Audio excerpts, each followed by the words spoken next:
नमस्कार, स्वागत है आपका। मैं हूं आपके साथ आहना पुंज। इधर सीज फायर क्या हुआ, उधर सियासत में धमाका हो गया। भारत पाकिस्तान सीमा पर शांति की पहल के कुछ ही घंटे बाद कांग्रेस ने पोस्टर पॉलिटिक्स का तूफान भड़का दिया।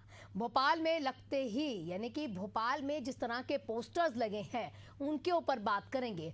ये पोस्टर लगा है और इस पर लिखा है कि इंदिरा गांधी होना आसान नहीं। सवाल उठता है कि क्या कांग्रेस पाकिस्तान जैसे संवेदनशील मुद्दे पर राजनीति करने से चूकेगी नहीं। तमाम मुद्दों पर बात करेंगे, लेकिन उससे पहले ये भी जान लेंगे माननीय क्या कहते हैं।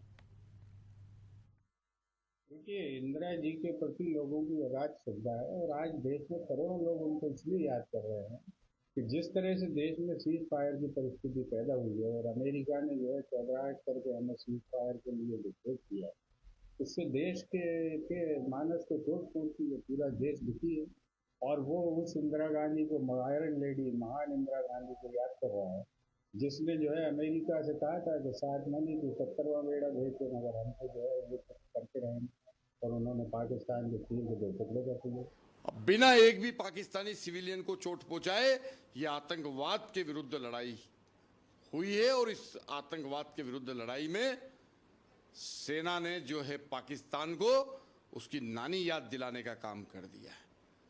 और ये मुस्लिम लीग के पद चिन्ह पर चलने वाली कांग्रेस, इनके नेताओं को भी, जीतू पटवारी जैसे नेताओं को भी उनकी दादी याद दिलाने का काम सेना ने कर दिया है।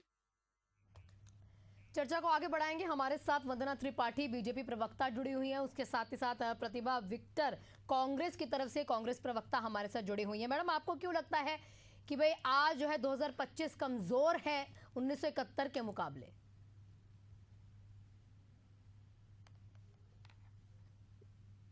जी प्रतिभा जी। जी जी जी देखिए कि आज भारत जो है आतंकवाद के खिलाफ एक बड़ा युद्ध जीतने की कगार पे था, परंतु जीत हासिल करते करते ही उसके हाथ रोक दिए गए। हाथ भारत ने स्वयं नहीं रोके।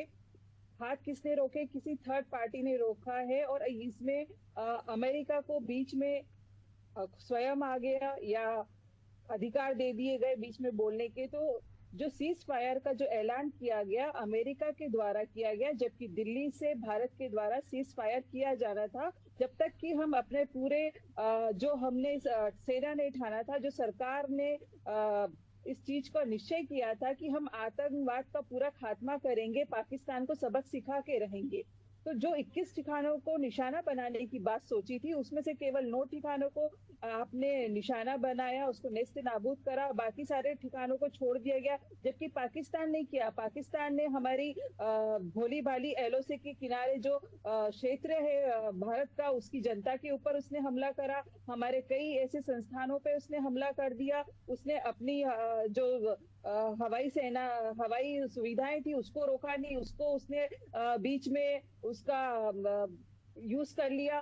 तो देखा जाए तो पाकिस्तान ने इस तरीके से उपयोग करा है अपनी जनता का, अपना सेना का, आतंकवाद का, और अन्य विश्व की जो देश थे उनको बीच में लेके आ गया। तो ये चीज हमको समझनी चाहिए थी कि हम जब तक पाकिस्तान को पूरी तरीके से झुका नहीं लेते तो युद्ध विराम करना नहीं था। हम बिल्कुल अंतिम पड़ाव में थे, तो युद्ध हम जीत ही लेते, और वो युद्ध का विराम माननीय मोदी जी द्वारा होता, दिल्ली के द्वारा वहां से सीज फायर किया जाता, तो आज हमारा कुछ और ही बात होती पूरे विश्व पटल पे। परंतु अमेरिका के राष्ट्रपति इसमें बीच में आके सीज फायर की घोषणा करते हैं, तो न केवल ये पूरी देश की जनता को, न ही किसी विपक्ष को ये बात मंजूर नहीं कि इसमें अमेरिका कौन होता है 2 देशों के बीच में बोलने वाला। किसने अधिकार दिया है 2 देशों के बीच में बोलने के लिए? आज तक भारत के इतिहास में ऐसा नहीं हुआ। जब भी भारत पाक युद्ध हुआ या अन्य देश से युद्ध हुआ, तो हमेशा जो भी जीता है उसने इस चीज का ऐलान किया कि कौन जीता कौन हारा, या सीज फायर हुआ।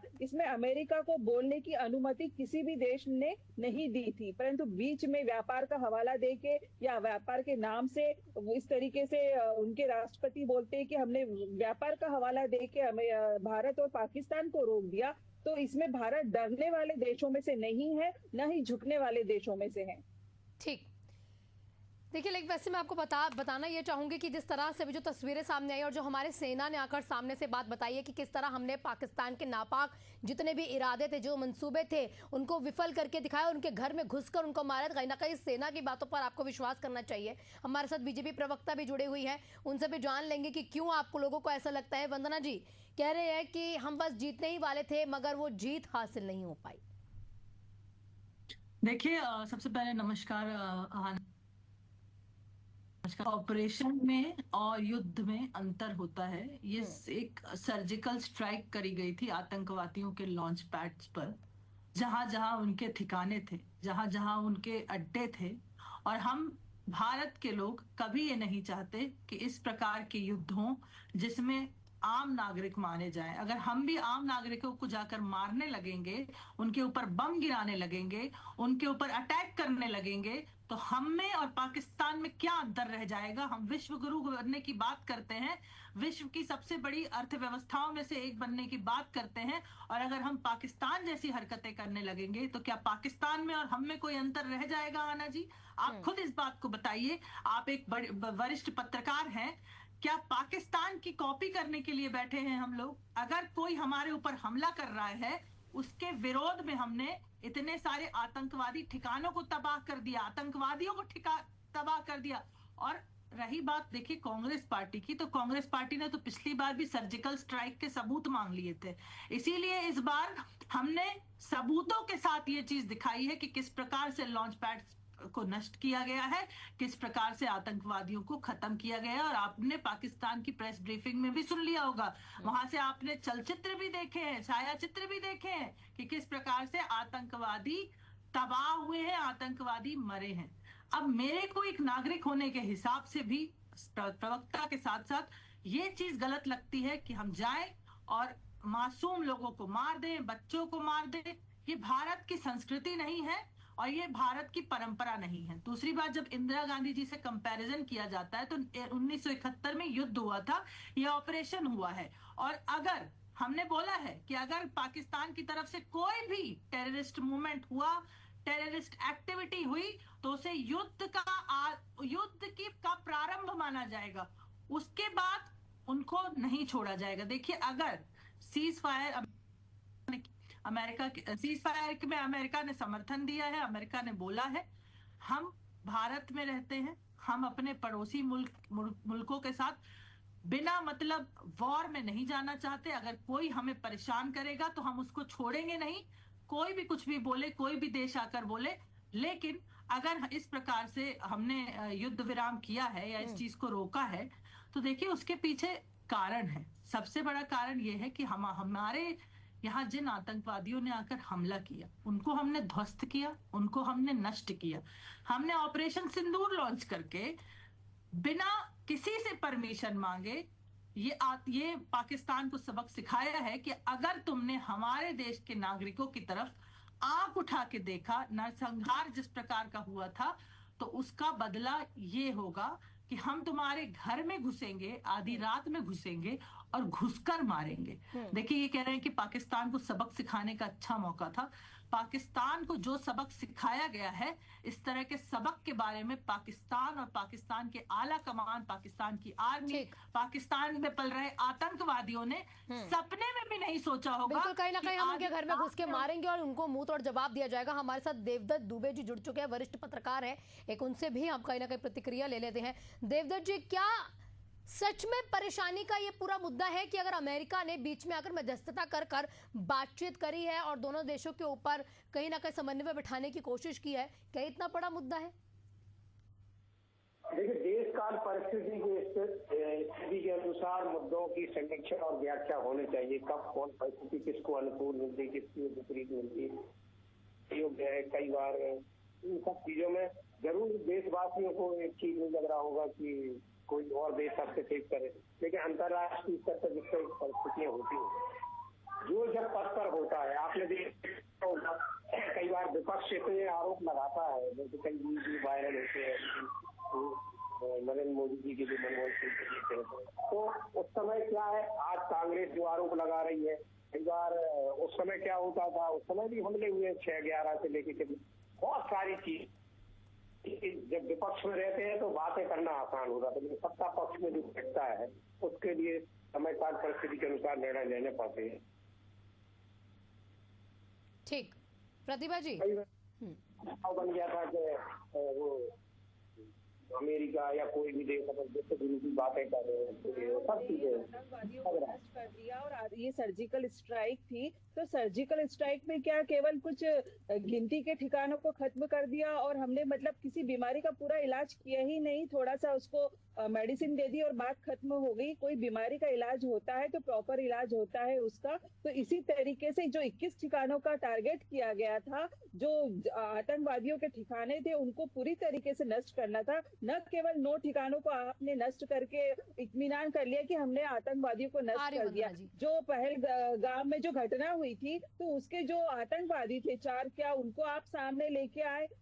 आप देखिए कि जब पहलगाम में घटना हुई, लेकिन तो मैडम आपको सच में ऐसा लगा ये सवाल, आप क्या सिर्फ सरकार पे, आपको सच में लग रहा है कि ये सवाल ये सिर्फ सरकार पर सवाल उठ रहा है, हमारी सेना पर सवाल है, जिन्होंने घर में घुसकर पाकिस्तान को जितने उसके इरादे थे कहीं ना कहीं उनके ठिकानों को यहाँ पर मार गिराया, उनके आतंकी ठिकानों को, आतंकी संगठन जहां पर उनके चल रहे थे, सक्रिय थे, वो बिल्कुल खत्म कर दिए हैं। ये सवाल सरकार से नहीं, आप लगातार सेना के ऊपर सवाल उठा रही हैं। जी नहीं, ये सेना से सवाल नहीं है। आप उसको सेना पर डाइवर्ट मत कीजिए, ये सेना से सवाल नहीं है। सेना को हम सैल्यूट करते हैं और ये सब काम सेना नहीं किया। सेना देश का सम्मान है, मान है। सेना नहीं है तो देश की रक्षा करने वाला कोई नहीं है, इसलिए सेना पे तो सवाल उठा ही नहीं सकते। सेना ने ही ये काम किया है, सेना ही आगे गई थी, सेना ही जाकर लड़ी है, सेना ने ही 9 ठिकानों को नेस्त नाबूद किया है। सेना को ताकत देना चाहिए। सेना जब अपना काम कर रही है तो उसको बीच में रोका नहीं जाना चाहिए, उसको थोड़ा तो आप टाइम दीजिए ताकि वो अपना पूरा मिशन कंप्लीट कर लीजिए। उस पर इस तरीके का आप छूट तो दीजिए। आप उस पर पहले से ही दबाव बना देंगे, अंतर्राष्ट्रीय दबाव में आ जाएंगे, डर जाएंगे, तो सेना के जो कमांडर है, जो जनरल है, जो सेना के अधिकारी है, उनको भी फैसला लेने का मौका दीजिए। आप साथ में आप इसका राजनीतिकरण मत कीजिए कि सेना को हम सवाल उठा रहे हैं। समय दिया जाए और सेना ही अपना पूरा काम करती है। अब ये कहीं ना कहीं समझना होगा, सवाल सरकार से है। जब सेना की यहाँ पर हौसला अफजाई हो रही है, उसके तुरंत बाद सवाल सरकार से कर दिया जाता है, तो ये समझना दिक्कत रहेगी कि भाई सरकार की आप बुराई करें, बिल्कुल समझ आता है, विपक्ष में बैठे, लेकिन कहीं ना कहीं पूरा जो काम है या पूरे जो सीज फायर का अगर काम किया भी है या बातचीत पे कहीं हुई है या सेना ने जाकर वहां पर आक्रमण किया है, वार किया है, जो भी किया है, लेकिन जवानों ने किया, जवानों की हौसला अफजाई कीजिए। और उसके साथ साथ आप सीधा सवाल कर देते हैं। बोलिए वंदना जी, बोलिए, आपके पास आ रही हूँ, दोबारा आ रही हूँ, आपके पास आ रही हूँ वंदना जी, सबसे पहले तो हाना जी, सबसे पहले तो हाना जी धिक्कार है, पूरी कांग्रेस ने, विपक्ष ने, हमारे नेता प्रतिपक्ष ने, हमारे अध्यक्ष ने आके साथ दिया है, विपक्ष ने दिया जाए। हाना जी ये भ्रम फैलाया जा रहा है, कृपया इनका ऑडियो डाउन कराया जाए। हाना जी, प्रतिभा जी पूरा समय दिया, एक बार वंदना जी को कंप्लीट करने दीजिए, अब दोबारा होंगे आपके पास। सुनिए, दूसरे को भी सुनिए जी। धिक्कार है ऐसे राजनीतिक दल पर, धिक्कार है ऐसे राजनीतिक लोगों पर जिनको अपने देश से ज्यादा जरूरी है तुच्छ राजनीति है। ये देश पॉलिसी से चलता है मैडम, पोस्टर से नहीं चलता। आप भारतीय सेना, भारतीय प्रधानमंत्री जी की परिस्थिति और स्थिति को समझने की कोशिश नहीं कर रही। आप लोगों ने सर्जिकल स्ट्राइक में सेना से सबूत मांग लिए, सेना का मनोबल मत गिराइए। माननीय प्रधानमंत्री मोदी जी, युद्ध किसी चीज का सॉल्यूशन नहीं होता है, युद्ध में आम नागरिक भी मारे जाते हैं, ये बात याद रखिएगा। और आप कह रही थी कि पहलगाम में जिनने आतंकी हमला किया था उन सबको 4 को मारा कि नहीं मारा, वहां जाके हमारी सेना ने गिना नहीं है कि कितने लोगों को मारा है। जहां जहां वो पल रहे थे उन पूरे ठिकानों को नष्ट कर दिया, उनको बस नष्ट नहीं किया है, उनके मंसूबों को नष्ट किया है, उनके आकाओं को नष्ट किया है। और वो जो पाकिस्तान की सरकार जो पनाह देती है इस प्रकार के आतंकवादियों को और शरण देती है, उसको इकोनॉमिकली तोड़ने का काम किया है। युद्ध सिर्फ हम हथियारों से नहीं लड़ते हैं, रणनीति से लड़े जाते हैं। इकोनॉमिकली हमने पाकिस्तान पर जिस प्रकार का वार किया है, पानी बंद कर दिया, हमने विभिन्न प्रकार की जो ट्रीटीज चल रही थी वो सब बंद कर दी, यहां से नागरिकों को खदेड़ के भगाया, पाकिस्तान का वीजा बंद करवा दिया, पाकिस्तान के उच्चायुक्त यहां बंद करा दिए, पाकिस्तान की एयर स्पेस यूज करना बंद कर दिया, उनकी इकोनॉमी से हमने ध्वस्त किया है आज। और आज देखिए माननीय प्रधानमंत्री मोदी जी का नेतृत्व है, जो पूरा विश्व, बड़े बड़े देश, रशिया, इजराइल जैसे सुपर पावर्स कह रहे हैं कि अगर पाकिस्तान ने धोखे से भी भारत से पंगा दोबारा लिया तो हम अपने हथियार देंगे और हम पाकिस्तान को खत्म करने में भारत की साथ देंगे। देखिए, हम जिस प्रकार से कहते हैं कि हम एक समाज में रहते हैं और सामाजिक नियमों का हमें पालन करना पड़ता है, हम यूनाइटेड नेशंस के सदस्य हैं, हमारे साथ के जितने देश हैं उनके साथ मिलकर समन्वय बनाकर हमें कार्य करना है और पाकिस्तान के इरादों को और आतंकवादियों को ध्वस्त करने का कार्य हमने किया है। आप ये जो पोस्टर पॉलिटिक्स कर रही हैं और कर रहे हैं, और जो इंदिरा गांधी जिंदाबाद जिंदाबाद के जो आज कांग्रेस पार्टी में नारे लग रहे हैं, ये ओछी हरकतें हैं। इंदिरा गांधी जी ने भी अगर युद्ध करवाया था तो उस पर भी सीज फायर हुआ था। आज भी अगर ये हो रहा है तो सीज फायर है। युद्ध किसी भी चीज का सॉल्यूशन नहीं होता है। रणनीति से हमेशा हम अपने दुश्मन पर जीत पाते हैं। और इकोनॉमिकली जिस तरह से हमने पाकिस्तान को तोड़ा है, पाकिस्तान जिस तरह से तिलमिला रहा है, पानी जैसी बेसिक चीज भी हमने उसके लिए बंद कर दी। मुझे नहीं लगता कि माननीय प्रधानमंत्री मोदी जी जैसा रणनीतिकार नेता, रणनीतिकार प्रधानमंत्री भारत के पास हुआ होगा, जिसने हर प्रकार से पाकिस्तान पर वार किया है, हर प्रकार से उसके पैर तोड़ने का भी काम किया, उसकी कमर तोड़ने का काम किया है और उसको मेंटली भी तोड़ने का काम किया है। जिस प्रकार से आज सारे देश पाकिस्तान के विरोध में हो गए। चीन के अलावा आप बताइए कौन सा देश पाकिस्तान का समर्थन कर रहा है? आज पाकिस्तान का इंटरनेशनल लेवल पर क्या स्टेटस बचा है? शून्य पर आकर पाकिस्तान खड़ा हो गया। आज कोई उन्हें सहारा देने को तैयार नहीं है, कोई उन्हें मदद देने, ये जो आतंकवाद को पनपा रहे थे, जो सोच रहे थे कि हम ये सब करते रहेंगे और कोई हमें कुछ नहीं कहेगा, आज पूरे विश्व में इनका पर्दाफाश हो गया है। और इन्हें जिस तरह से घर में घुसकर मारा गया है, जिस प्रकार की इनकी बेइज्जती करी गई है विश्व पटल पर, आपको वो सब कभी नहीं दिखाई देगा। क्योंकि आप लोगों ने एक बात तय कर ली है कि आपको बस राजनीति करना है। राजनीति सबसे पहले, आपके लिए राष्ट्र प्रथम न था न कभी होगा। ना आप लोग 26/11 पे बोलते हैं, आपके लिए अफजल जी हो जाते हैं। आधी रात को कोर्ट का दरवाजा खुलवाया जाता है तो आतंकवादी कभी कसाब बेचारा हो जाता है। तो आतंकवादियों को पनाह और शरण देने वाले लोगों को राजनीति से ज्यादा जरूरी कुछ नहीं है। जो अफजल को जी बोल सकता है, जो पन्नू को अंतरराष्ट्रीय मंच पर समर्थन दे सकता है, जो इल्हाम उमर को गले लगा सकता है, ऐसे राहुल गांधी की पार्टी से आने वाले लोगों से कोई उम्मीद नहीं की जा सकती। ऐसे दिग्विजय सिंह जो एक आतंकवादी को जी करके संबोधित करते हैं, उनकी पार्टी के कार्यकर्ताओं से और क्या उम्मीद की जाएगी? 26/11 एक ऐसा अपने आप में एक ऐसा इंसिडेंट था कि एक होटल में घुस के जिस प्रकार से आतंकवादियों ने मारा, धड़ाधड़ स्टेशन में फायरिंग हुई, अंधाधुंध फायरिंग हुई। किसकी सरकार थी? क्या किया गया उसमें? याद है आना जी आपको कुछ किया गया हो? बिल्कुल मुंह में दही जमाकर बैठ गए थे। हाँ। और आज बड़े मुखर होकर बोल रहे हैं। आज तो हमने जाकर घर में घुसकर मारा है, आप लोगों ने क्यों नहीं मारा? ठीक, हमारे साथ देवदत्त जी हैं। देवदत्त जी, समझना चाहेंगे कि क्या सच में ये मुद्दा कांग्रेस को इस समय पर उठाना चाहिए था? लगता नहीं है कि जो रणनीति, जिस तरह से वो अपने आप को स्ट्रांग करने की कोशिश कर रहे हैं, इससे जनता के बीच उनकी छवि और धूमिल हो जाएगी? देखिए, व्यक्ति से बड़ा दल और दल से बड़ा देश होता है। राजनीति के लिए बहुत मुद्दे हैं देश में, फिर अवसर आएंगे, पहले भी अवसर रहे, लेकिन ये नहीं है। जब इंदिरा जी ने पाकिस्तान से लड़ाई लड़ी, बांग्लादेश बनाया, तब संघ ने, भाजपा ने, उस समय जनसंघ ने सब कहा कि इंदिरा दुर्गा है हमारी, जो करे पूरा देश उसके पास है। तो अभी तो क्या हम अपने देश के प्रधानमंत्री के साथ है, ठीक है, और सर्वोत्तम वो कर रहे हैं। फिर बाद में अपन समीक्षा करेंगे कि क्या हुआ क्या नहीं हुआ, तो जनता भी समीक्षा मूल्यांकन करती। लेकिन अभी तो ये होना चाहिए कि ये राजनीतिक मुद्दा नहीं, ये देश का मुद्दा है, जहाँ अपने जान की बाजी लगाकर बॉर्डर पे खड़े हैं। और कभी कभी जब देश तरक्की करता है अंतर्राष्ट्रीय स्तर पर, वो भी समझना पड़ता है। हम यहाँ बैठ के कुछ भी कहें, लेकिन अंतर्राष्ट्रीय स्तर पर जिस तरह से अणु बम और दुनिया भर की बाजार का एक बहुत बड़ा युद्ध चलता है कि कौन सा देश बड़ा बाजार है, विकसित विकासशील देशों, ये सब चीजों में आपस में गठबंधन होते, बहुत सारी परिस्थितियां होती है। और क्या युद्ध से कभी कुछ मिला है किसी को? आज हम और आप कुछ भी कह रहे हैं, लेकिन जिनकी भाई पिता बॉर्डर पे महिलाएं देवी है, परिवार ऐसा लग रहा हो, तो अभी क्या है, हमें सबको जो जहाँ है ईश्वर से प्रार्थना यही करना चाहिए कि हमारा देश जीते, हमारी सेना जीते, हम सब उसके साथ खड़े। और भूतकाल पे नहीं, आपको जो है कहीं ना कहीं वर्तमान पर विश्वास रखकर आगे बढ़ना चाहिए और देखना भी चाहिए कि भविष्य में हम किस तरह से निपटेंगे। आपसे क्लोजिंग रिमार्क चाहूंगी प्रतिभा जी।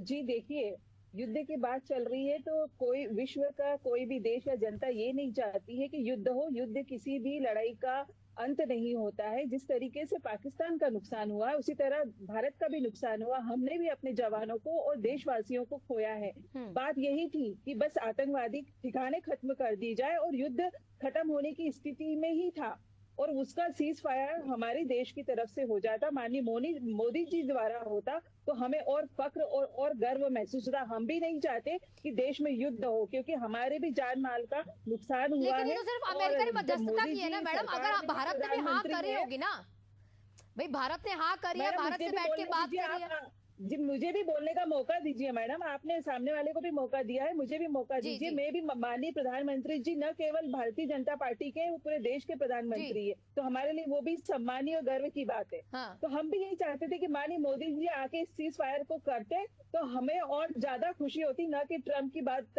सीज फायर सुन के हमें इतना कुछ उसमें गर्व महसूस हो रहा है। हम माननीय मोदी जी को चाहते थे क्योंकि वो हमारे देश के प्रधानमंत्री है। तो और हम ये चाहते हैं कि अब सब कुछ हो गया है तो माननीय मोदी जी ने आके देश को संबोधित भी किया, तो विशेष सत्र बुला के संसद में सवाल जवाब करके उस चीज को बता दिया जाए जनता के सामने कि जो जनता के सवाल है, जो जनता के प्रतिनिधियों द्वारा आ रहे हैं, वो भी सब मोदी जी को जवाब देना चाहिए। ठीक, ये भी समझना लेकिन कहीं ना कहीं जरूरी रहेगा कि अगर अमेरिका ने बात की है तो बात भारत से ही की होगी। भारत ने हाँ किया होगा, भारत ने उस मुद्दे को कहीं ना कहीं संवेदनशील तरीके से देखा होगा, तभी जाके सीज फायर के लिए हामी भरी होगी। ये भी देखना बहुत जरूरी है। आप सभी का बहुत पोस्टर में इंदिरा गांधी को खोज रही है बीजेपी, कहती है कि आज का भारत पोस्टर से नई पॉलिसी का विश्वास रखता है, पॉलिसी पर यकीन रखता है और उसी के तहत चलता है। एक तरफ इतिहास की ताकत दिखाने की कोशिश तो दूसरी तरफ वर्तमान की रणनीति और दमदार नेतृत्व की बात है। लेकिन सवाल यही रहेगा, क्या पोस्टर में झलकती इंदिरा की छवि यानी कि इंदिरा गांधी जी की छवि आज के भारत को दिशा दे सकती है, या फिर देश अब इमोशन से नहीं बल्कि एक्शन और रिस्पॉन्सिबिलिटी जो डिप्लोमेसी है उससे आगे बढ़ेगा? फैसला तो जनता का है। पोस्टर की राजनीति से प्रभावित होना है या परिणामों को देखते हुए आगे बढ़ना है? आप सभी का बहुत बहुत शुक्रिया।